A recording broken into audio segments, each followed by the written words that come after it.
Nah, ketika Fatihah itu sebegitu keramatnya, sebegitu topnya, itu setan rapat, singkat cerita itu yang tadi dipimpin oleh iblis yang sedang terkapar apa?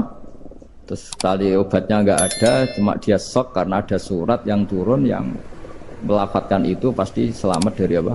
Neraka. Nah ini gimana saran Anda? Terus sarannya adalah bikin orang-orang itu lupa, tidak baca Fatihah.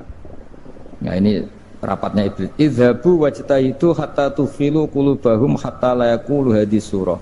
Kala yuksiru qiraataha wa la yakunu lahum ajrun wa thawabun bal yakunu lahum adzabun wa iqabun. Kemudian yang terakhir saya beri ijazah tentang Al-Fatihah ya, karena ini surat yang populer. Kalau saya ijazahi Quran 30 juz pasti sampean enggak hafal. Atau ijazah surat Baqarah. Kalau mau Baqarah mau. Ijazahi surat Baqarah mau 2 juz setengah. Mau Mas Asep? Ya Fatihah aja yang gampang ya. Nah, ya kulhu Fatihah ini paket ringan ini. Tapi pahalanya apa? Besar. Ini beda ya, artinya selama ini mungkin Anda baca tapi monoton ya. Tapi ini saya bacakan teks aslinya tentang istilahnya itu mazaya itu kelebihannya Fatihah. Saya baca Arabnya dulu, nanti ini terakhir ini ijazah tadi kan saran-saran umum tentang sosial. Ya, pokoknya jadikan kebaikan itu punya nilai sosial yang baik lah. Jadi nanti orang yang nggak amanah nggak laku, ya calon bupati, gubernur, presiden yang nggak amanah juga nggak laku.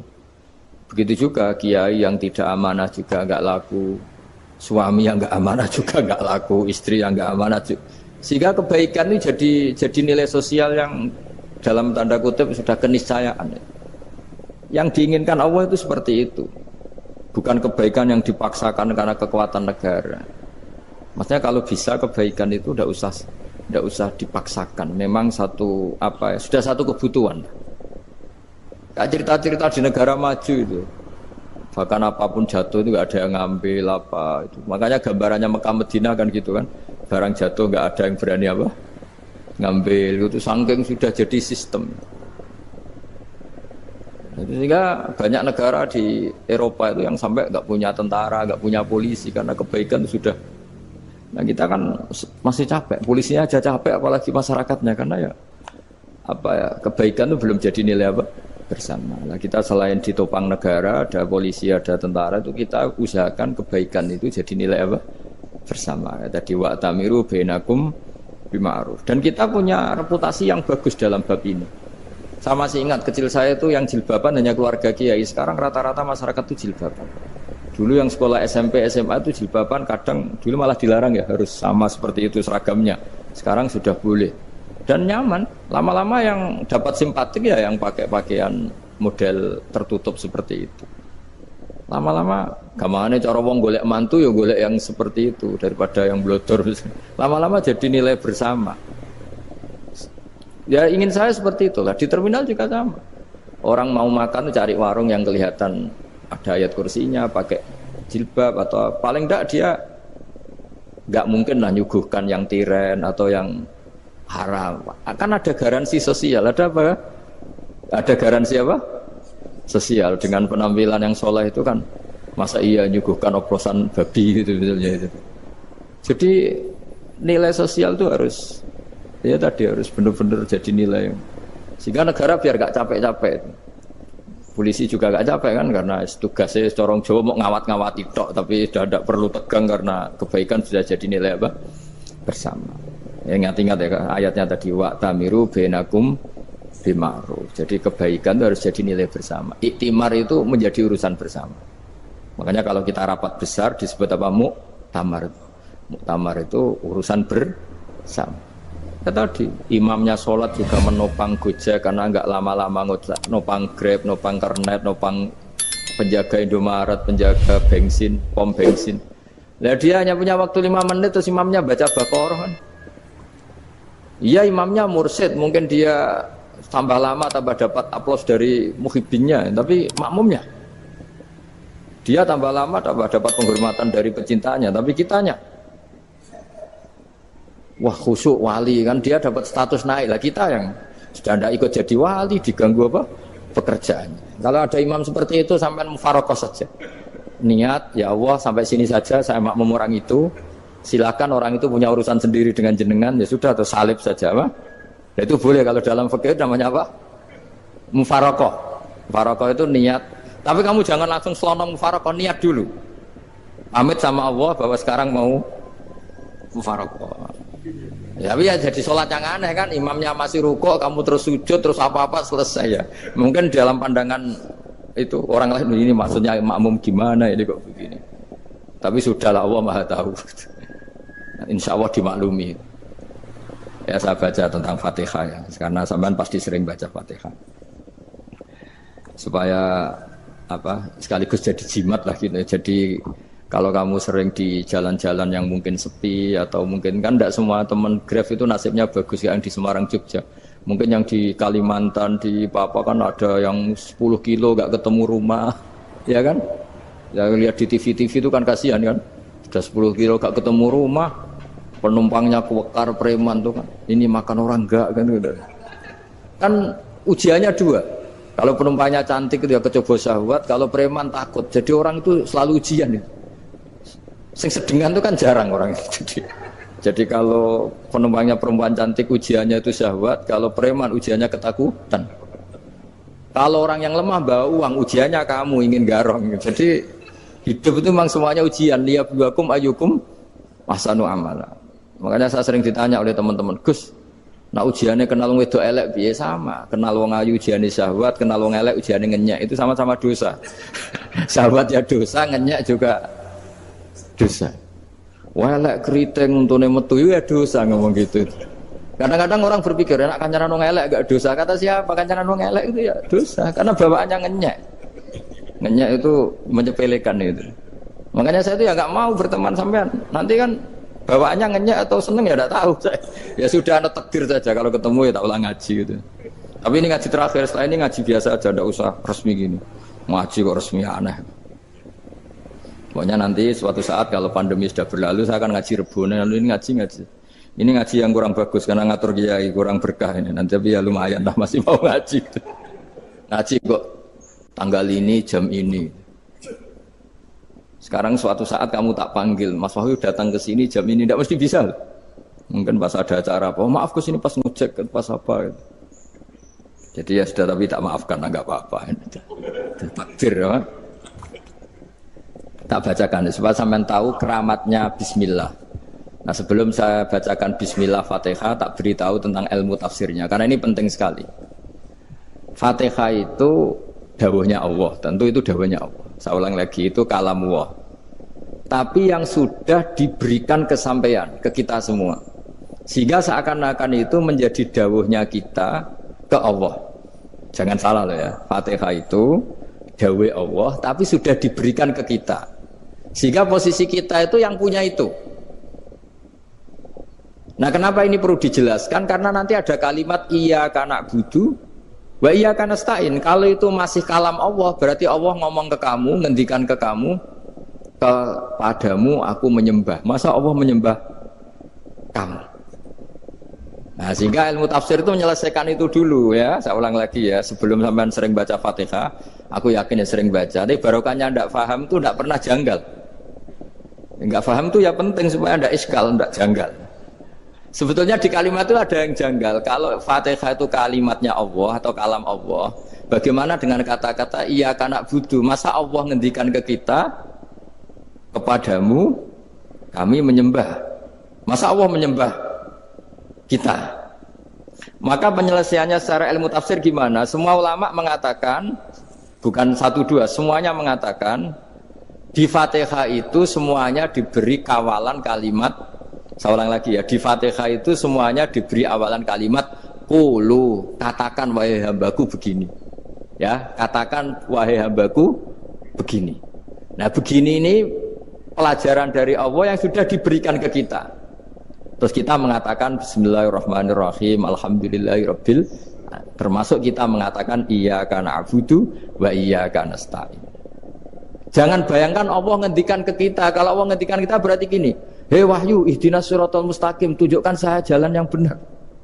Nah nanti kamu terus, ya Allah, Anda aja minta tolong saya minta tolong siapa kan? Jadi panjang kan? Ya, saya ulang lagi ya. Jadi itu di Ulumul Quran diterangkan gimana? Sebelum baca Fatihah, ya. Fatihah itu kalamullah, ngendikane Allah, tapi yang sudah diajarkan ke kita dan sudah milik kita. Sehingga kalimat itu menjadi milik kita. Tapi ya kalamullah, tetap kalamullah, tapi sudah menjadi milik kita. Udah paham ya? Ya pinter naon. Ya, karena kalau tanpa penjelasan seperti ini, Anda akan iskal. Bagaimana Allah, iskal itu janggal, bagaimana Allah mengatakan iya karena butuh. Yang jadi aneh ya? Ya, jadi tak jelaskan secara ilmiah ya. Jadi kata ulama-ulama tafsir, ayat-ayat Quran seperti ini sebetulnya dimulai dari qulu apa? Meskipun enggak dilafatkan. Itu kan sama dengan qul huwallahu ahad Muhammad, katakan kalau Tuhan itu satu. Ya namanya Quran itu kan kalam Allah, membina nabinya, membina umatnya. Makanya dikatakan atau enggak, di sini tersembunyi kata qulu, katakan. Ya. Jadi ya ibarat apa itu? Kamu ngajari anak kamu lah. Le, panggil jenengan bapak kula. Itu maksudnya anak itu, kalimat itu kalimat kamu, tapi kamu ajarkan ke anak kamu. Terus anak kamu bilang, Pak jenengan bapak kulo. Nah ketika kamu mengatakan jenengan, bukan kamu mengatakan jenengan anakku, berarti anakmu itu bapakmu, kan lucu kan. Anak kamu ajari jenengan bapak kulo, kamu engkau bapak saya. Terus anak kamu mengulang jenengan atau kamu bapak saya. Berarti itu kalimat yang kamu ajarkan, tapi sekarang sudah milik anak kamu. Kalau itu kalimat kamu kan lucu, masa anak kamu bilang bapak. Nah itu seperti itu. Jadi ulama memberi solusi atau jawaban iya karena abudu. Iya itu sebelumnya ada kata-kata qulu, katakan wahai hambaku, hubungan kamu dengan saya adalah katakan iya karena abudu wa iya karena nasta'in. Terus hubungan kamu dengan saya katakan juga dalam doamu ihdinas siratal mustaqim. Jelas ya, jadi itu kalam Allah yang sudah milik kita karena diajarkan Allah untuk kita. Dong ya? Ya dong, ya, gak jelas ya. Tapi bagus, gak jelas itu bagus. Kalau kamu jelas gak jadi digrab, jadi gubernur. Min azimi fadliha kasratu asma'iha fadail ukhra. Ini cerita dramatisnya surat Al-Fatihah. Qala Abu Hurairah radhiyallahu anhu inna iblisa ranna khina unsitat al-Fatihah. Jadi iblis itu begitu kesakitan. Ini kitab Abwaabul Farad karangannya Sayyid Muhammad Alawi, juga kutipan dari beberapa kitab. Yang jelas beliau sendiri juga ngutip dari beberapa riwayat di beberapa hadis. Halaman 123. Ketika Fatihah turun itu iblis kesakitan. Kayak orang sakit gigi lah, tersiksa sisanya karena turunnya surat apa? Al-Fatihah. Artinya kalau Anda baca Fatihah dijiwai, maka Anda melemahkan setan, melemahkan iblis. Wa qala Mujahid, khina unzilat Fatihatul Kitab ronna fastama indahu asyayatin. Jadi ketika Fatihah itu turun, iblis itu terkapar lah kira-kira. Sampai dijenguk banyak setan. Jadi kemana di ICU lah kira-kira gitu kalau sekarang itu. Entah Covid entah enggak tahu, pokoknya di ICU sampai dijenguk banyak setan. Enggak tahu bawa apa enggak tahu, pokoknya dijenguk banyak setan. Ono yang nyangoni karena ini apa? Ketuanya apa? Pingsan, sakit. Jadi iblis itu sakit sampai dijenguk anak buahnya setan-setan. Ya, semoga kalian semua tidak kenal setan. Kalau kenal berarti teman, apa? Wa qalu misla dzalik. Wa qala lahum laisa mimma taquluna syai'un walakin unzilat suratun laisa ajru qailiha illa an harrama alaihi nar jahannam. Saya ini bukan sakit fisik kata iblis. Kamu tidak usah jenguk saya, datangkan dokter terbaik, tidak usah. Saya ini tidak sakit fisik. Saya ini sakit karena ada surat yang diturunkan, yang pahala yang melafatkan surat itu pasti selamat dari neraka.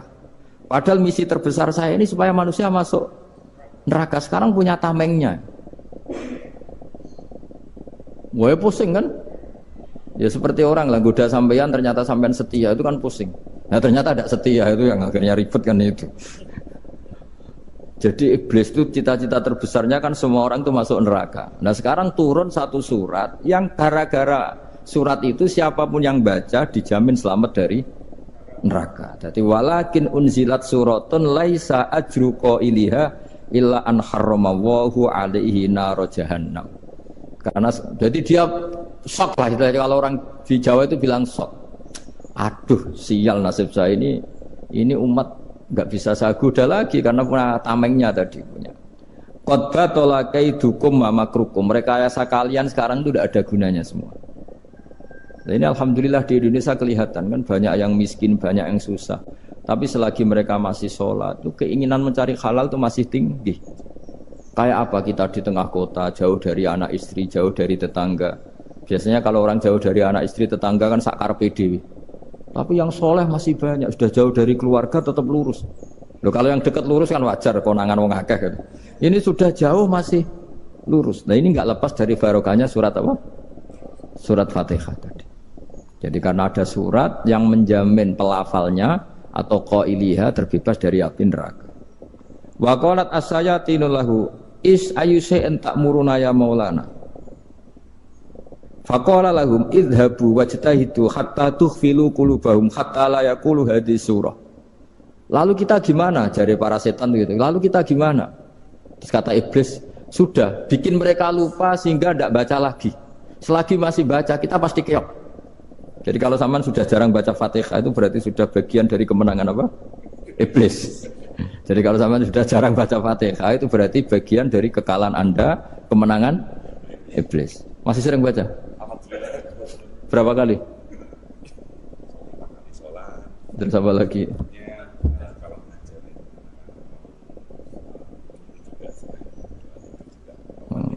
Kok 5 kali tok itu?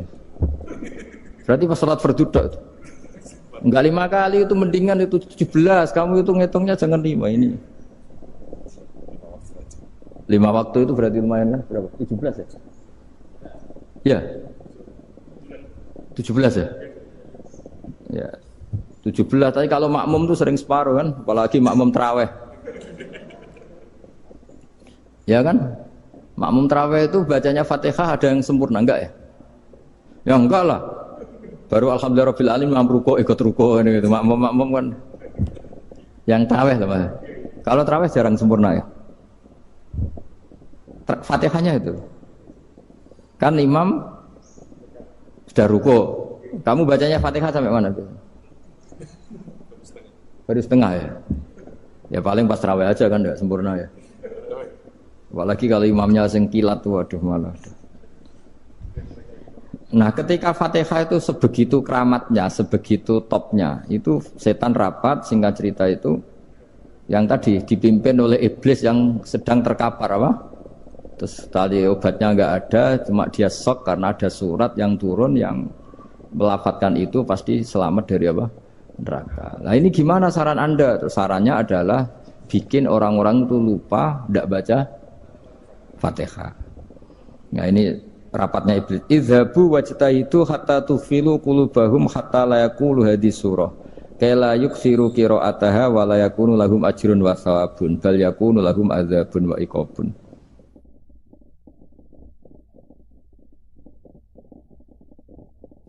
Jadi saya mohon selama ini Anda sudah baca, tapi mungkin hanya rutin saja. Napa rutin saja? Jadi barokahnya ngaji ini kamu punya kekuatan atau punya semangat membaca karena ini surat yang luar biasa. Ibarat gini, kalau sampean tanya, saya juga sering mikir, masa Gus hanya surat kok punya kekuatan seperti itu? Di dunia ini kata Allah, mulai Nabi Adam sampai kiamat, nggak ada yang bisa menandingi kekuatan kalimah. Kalimah itu kata-kata, nggak ada yang bisa menandingi kata-kata. Misalnya Anda nge-grab, berangkat istri cuek, berangkat cuek. Itu beda dengan ketika meskipun satu kalimat, wes Pak, muga-muga dilindungi pangeran, mungkin jenengan selamat. Itu menjadi teduh dan semangatnya luar biasa karena kayak mendapat support. Jadi kira-kira kalimat itu hubungannya kita dengan Allah, Fatihah itu seperti itu. Kamu melafatkan satu kata-kata yang dibenarkan langit bumi, dibenarkan aras, dibenarkan malaikat, dibenarkan semua penghuni di dunia ini. Sehingga itu efeknya luar biasa. Itu seperti gini ya, kamu cerai sama istri, terus nikah lagi katut babon. 10 tahun anak kamu dididik, ibunya benci kamu. Dan memang Anda layak dibenci. Duwidek. Dan sampai nggak pernah manggil kamu Pak. Suatu saat, kamu tentu rindu kan, ingin dipanggil Bapak oleh anak kamu.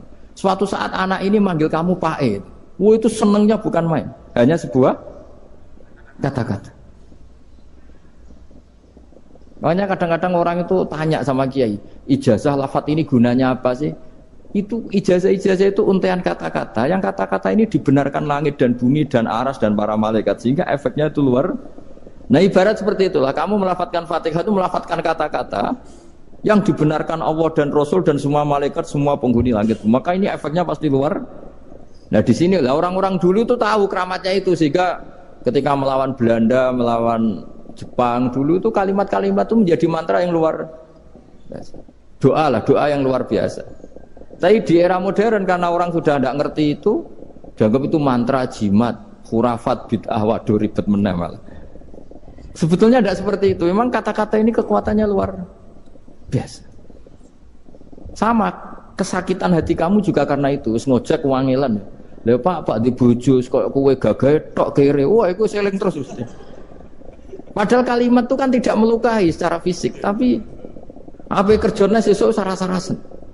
Karena terus dengan pengadilan seperti itu kan, ngapain kerja demi perempuan yang seperti ini? Lagi-lagi kata-kata ini luar. Nah bayangkan kalau kata-kata itu adalah kalimat yang diajarkan Allah lewat Rasulnya, lewat malaikat Jibril. Kayak apa kekuatannya? Nah, kira-kira Fatihah itu gitu.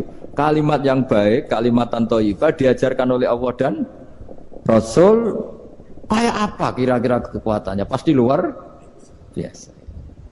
Wong support yang dikatakan istri kita, anak kita aja luar biasa, apalagi ini support yang diajarkan Allah dan Rasul. Ya makanya saya mohon kalau baca Fatihah, baca kalimat-kalimat thayyibah ketika sholat itu dijiwai. Ya misalnya Rabbana lakal hamdu mil'us samawati wa mil'ul ardi wa mil'u ma syi'ta min syai'im. Engkau zat yang layak dipuji, dan pujian ini memenuhi langit dan bumi. Karena kita tahu nggak ada sejengkal di alam raya ini kecuali di situ ada rahmat Allah. Misalnya kamu bisa lewat sampai rumah saya, kamu mungkin anggap biasa saja. Coba kalau ngalami likuifaksi, tahu-tahu bumi ini ambles, bisa ngelewati yang likuifaksi itu luar.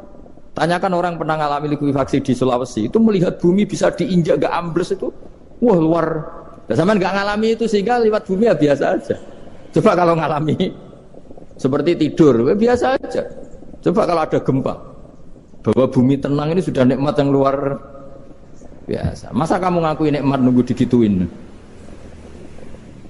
Ya kan? Nah, makanya baca Fatihah dijiwai lah, bahwa ini kalimat yang luar biasa. Nah, saya teruskan. Warwa Muslimun fi sahihihi an Ibnu Abbas radhiyallahu anhuma annahu qala bainama Jibril alaihi salam qaidun dan Nabi itsami anaqidan min fawqi farafa'a ra'sahu faqala hadza babun minas sama futihal yawma lam yuftah qaddu ilal yaum fanazala minhu malakun faqala hadza malakun nazza ilal ardi wa lam yanzil qaddu ilal yauma fasallim waqal absyir binuraini qad uti tahuma lam yu'tahuma nabiyyun qablak Fatihatul kitab wa khawatimu suratil baqarah. Jadi suatu saat Jibril ini jagongan kira-kira gitu sama Rasulullah. Tahu-tahu langit itu gemuruh. Langit gemuruh kata Jibril, terus semuanya ngangkat kepala ke langit. Ini pintu langit baru ini dibuka, yang sebelumnya tidak pernah dibuka seperti ini. Turunlah malaikat, yang malaikat ini pun malaikat spesial, yang enggak malaikat murahan lah kira-kira gitu, yang enggak pernah turun ke bumi kecuali juga saat itu. Dengan penyambutan yang luar biasa, dengan semuanya tidak pernah terjadi. Hanya karena surat Fatihah. Jadi ini surat yang luar biasa, pengawalannya lewat malaikat yang spesial, enggak pernah turun di bumi kecuali saat itu. Penyambutannya juga enggak pernah seperti itu, baru seperti itu. Jadi semuanya itu spesial. Nah, kenapa ini spesial? Karena di situ ada isi puja-puji kepada Allah Subhanahu wa ta'ala. Ada ikrar kita, alhamdulillah rabbil alamin, ar-rahmanir rahim. Ikrar ini penting. Kalau contoh paling gampang gitulah. Kamu punya istri selama ini cerewet terus. Suatu saat ngomong, Pak, tak angen-angen rono wong lanang koyo sampeyan. Wah, itu langsung ndak ada lelaki sebaik engkau. Itu sampean senengnya Masya Allah. Karena ada ikrar dari seorang istri ke kamu. Nah, bayangkan kalau ikrar kita sebagai hamba diakui oleh Allah Subhanahu, maka ikrar ini akan dicatat sebagai kebaikan kita yang kita panen nanti di akhirat. Karena ada ikrar. Kita ikrar bahwa alhamdulillah rabbil alamin, kita ikrar ar-rahmanir rahim, kita ikrar maliki yaumiddin, kita ikrar iyyaka na'budu wa iyyaka nasta'in. Sampean misalnya jadi orang Indonesia, ketemu orang Indonesia yang makmur di Jerman, terus lupa Indonesia. Kamu orang Indonesia? Enggak, saya enggak orang Indonesia. Mangkel gak kira-kira? Mangkel. Karena salah ikrar kan gitu. Ya, jadi saya mohon jangan anggap kalimat itu hal yang biasa, tapi luar biasa. Nggih, ngoten mawon. Assalamualaikum warahmatullahi wabarakatuh.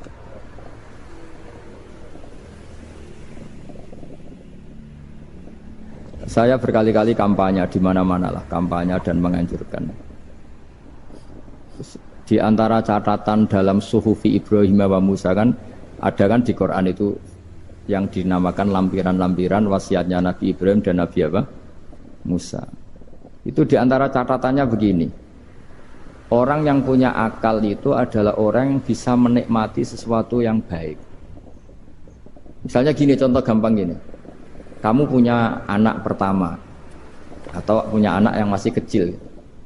Itu gendong tuh senangnya bukan main. Melihat anak sehat tuh senangnya bukan main. Mungkin saat itu banyak orang yang sedang maksiat dengan perempuan nakal atau dengan teman-teman nakalnya, yang nganggap seperti itu tidak nikmat. Tapi andaikan ini ditimbang ya ditimbang.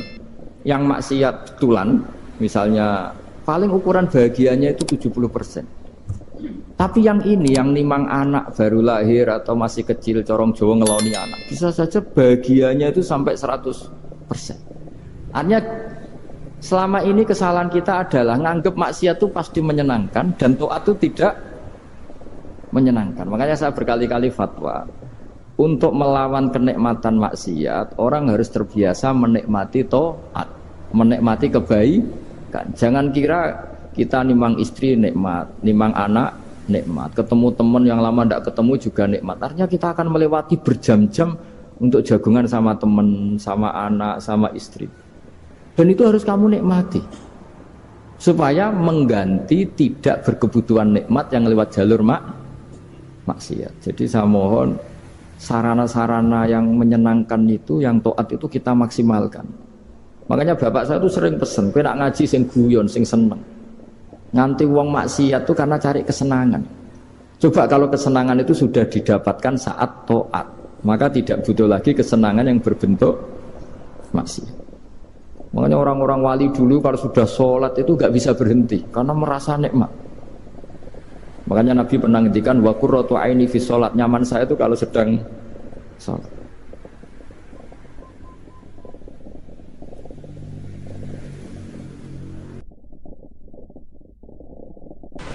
Mau sampai nih bodoh lah serapopo.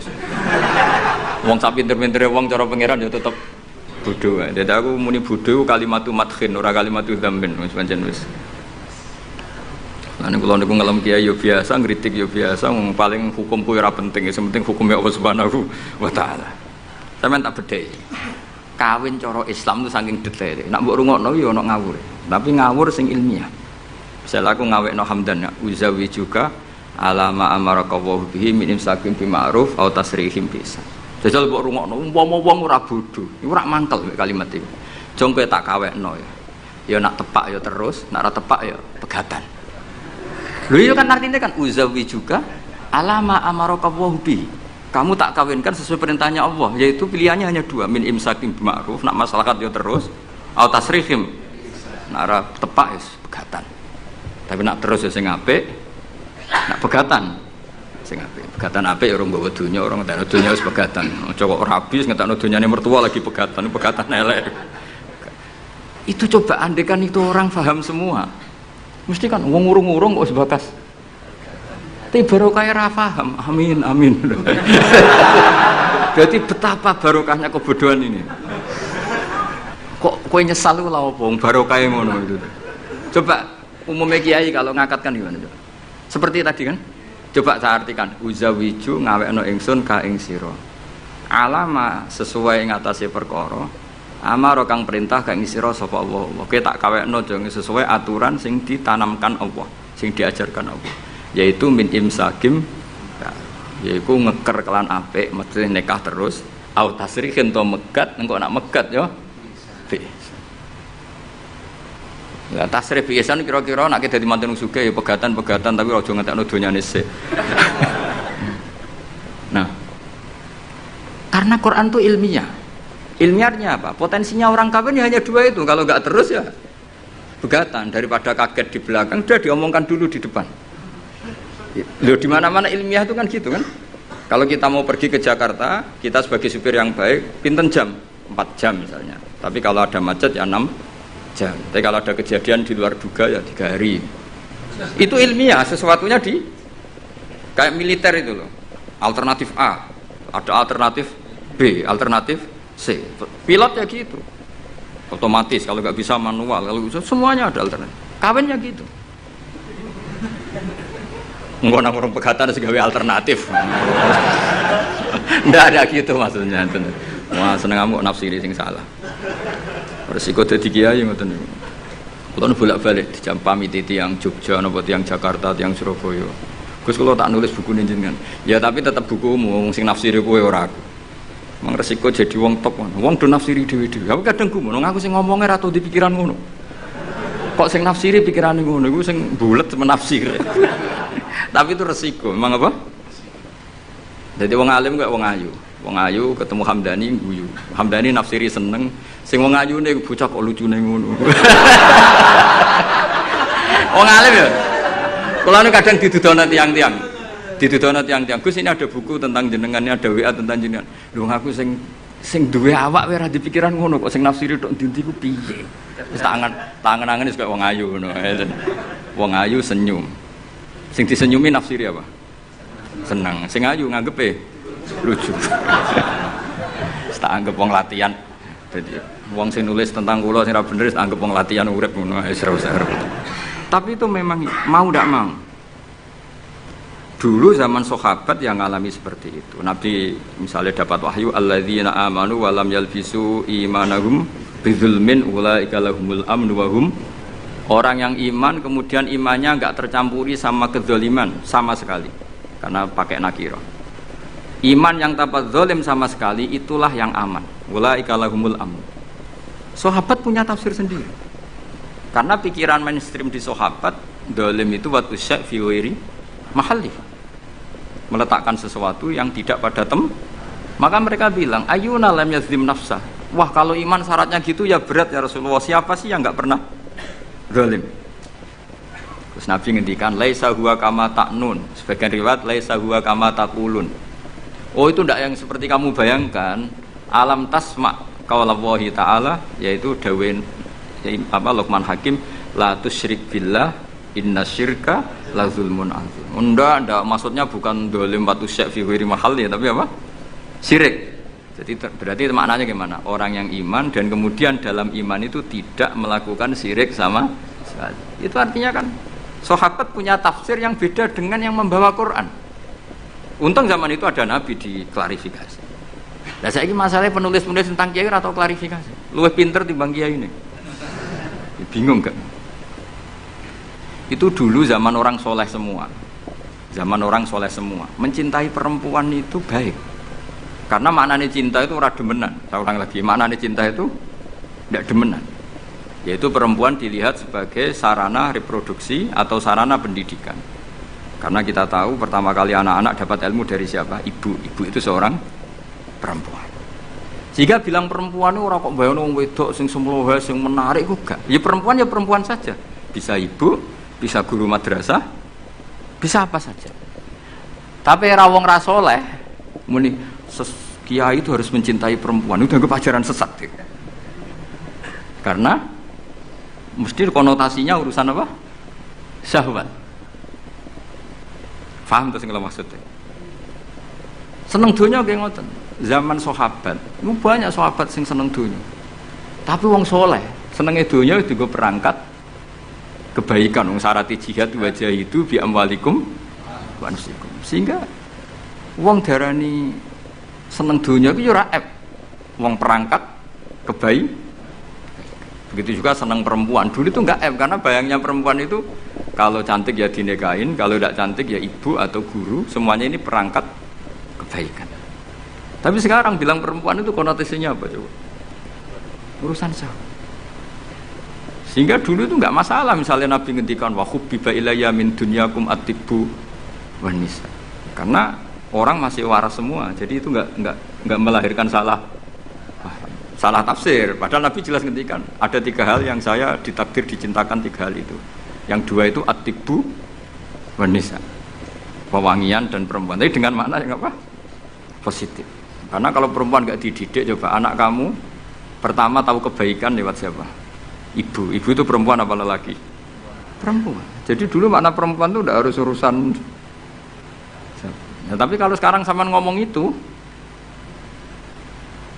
orang nafsirnya kan macam-macam. Ya, tapi itu sudah itu resiko. Yang jelas kalau minta seminta-mintanya nafsiri Quran, hadis, nafsiri ulama, itu jangan nganggo utekmu dhewe. Nganggo prosedur sing dikuasai perangkat itu oleh ulama. Makanya kalau masalah Quran sampai Kanjeng Nabi keras man fassaral Quran fi ra'yihi falyataba wa maqadahu minan nar. Orang yang menafsirkan Quran dengan otaknya sendiri maka sama juga pesan 1 tiket ke neraka. Tapi kalau nafsirkan ulama salah saya naik dhewe urung pati neraka lah. Cuma ya rondo-rondo ngawur tapi kan gak mungkin diancam neraka kiai ku ora pengen